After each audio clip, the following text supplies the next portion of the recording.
Hello everyone. আজি মই আপোনালোকক বেলৰ চৰবত বনাই দেখুৱাম। বেল পকা বেল। এই বেল দুটা মোক আমাৰ ঘৰৰ ওচৰৰ মাইনা দুজনীয়ে দি গৈছে।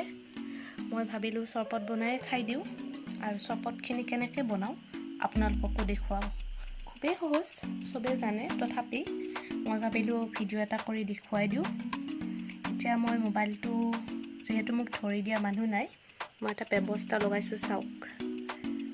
ইয়াতে মই এই ঠাইখিনিত মোবাইলটো থ'ম আৰু বেল ফলাৰ পৰা একদম গ্লাছত চৰবত হৈ যোৱালৈকে আপোনালোকক দেখুৱাম।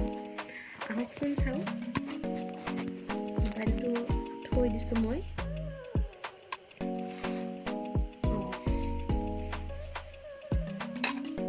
বেল ফালা আৰু চবে জানেই, কটাৰীৰে মই ফালি ল'লোঁ বেলকেইটা। ভালে বেলৰ ভিতৰখিনি কিছুমান বেল বেয়াও থাকে। মোৰ ভাগ্যত বাৰু আজি ভালে বেলকেইটা। এতিয়া ভালকৈ ফালি লওঁ।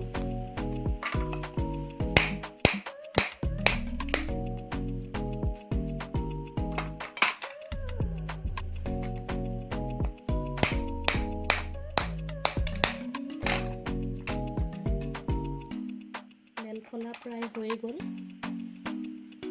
ডাঙৰ কটাৰী বা দাৰে ফালিলে ভাল। সৰু কটাৰীও আছে, এখন মই ইউজ কৰা নাই। কটাৰীয়ে ভাঙি যাব পাৰে। এতিয়া এখন চামুচ লৈছোঁ। চামুচেৰে মই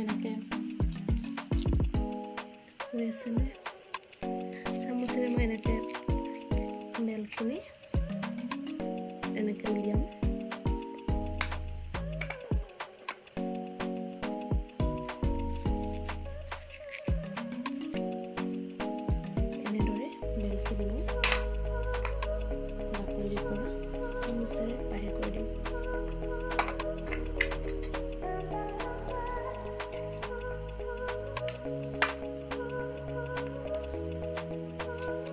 বেলখিনি পকা হ'লে মানে উলিয়াব ভাল হয়। এইটো বেলো পকা, গতিকে খুব ধুনীয়াকৈ ওলাই আহিছে ভিতৰৰ পৰা, লাগি ধৰা নাই।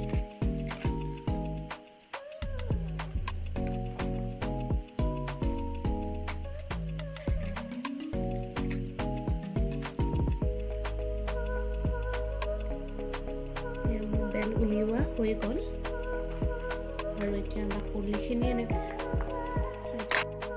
এতিয়া দেখিব পাইছে, এইখিনি আমাৰ বেল ওলাই গ'ল। এতিয়া আমি বেলখিনি লৈ ল'ম প্লেট এখনত আৰু এইখিনি এতিয়া আমি মিক্সাৰ গ্ৰাইণ্ডাৰত গ্ৰাইণ্ড কৰি দিম। মই ৰেডি কৰিয়ে ৰাখিছোঁ। এতিয়া এইখিনি দি দিলেই হ'ল। ইয়াত আমি এতিয়া পানী দি দিম।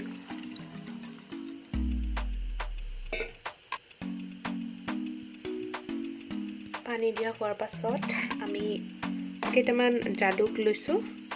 জালুককেইটাও ইয়াতে সোমোৱাই দিম আৰু তাৰ উপৰিও আমি দিম, দিয়া হ'ল ক'লা নিমখ। ক'লা নিমখ মই ইমানমান দি দিম আৰু অলপ দি দিছোঁ।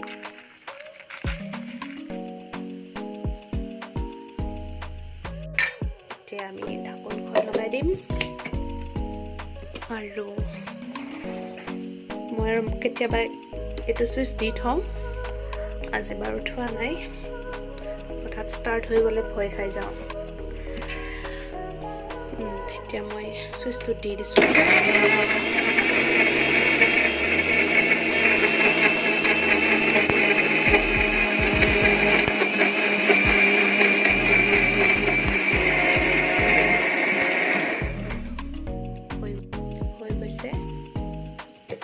ঢাকনখন খুলি দিলোঁ। এয়া খুব ধুনীয়াকৈ পেষ্টটো হৈ গৈছে। এতিয়া আমি ইয়াতে পানী মিক্স কৰিব লাগিব। বাকি দিলোঁ। এতিয়া আমাক যিমান লাগে সিমান পৰিমাণৰ আমি ইয়াতে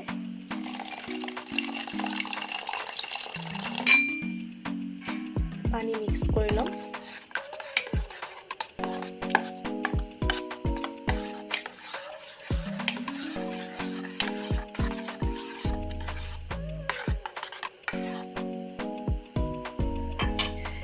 চেকা কৰিও খাব পাৰি, কিন্তু মই এখন চেকনিৰে চেকি ল'ম। আৰু এটা পাত্ৰ লৈ লৈছোঁ আৰু তাত মই এইখিনি দি দিছোঁ।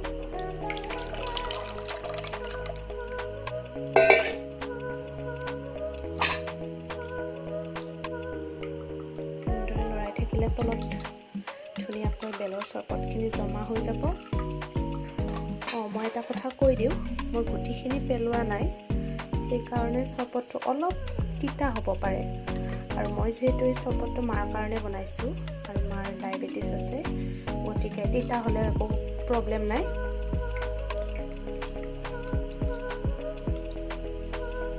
এয়া হৈ গৈছে, এইখিনি বাৰু ৰাখি দিছোঁ।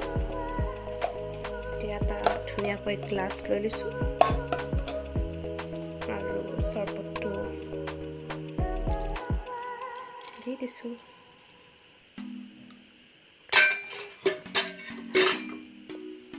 সোৱাদৰ কাৰণে আৰু অলপ ক'লা নিমখ ওপৰত ছটিয়াই দিব পাৰে। এনেদৰে খুবেই সহজত আপোনালোকে বেলৰ চৰবত বনাব পাৰে আৰু পৰিয়ালৰ সদস্যসকলৰ লগত মিলিজুলি খাব পাৰে।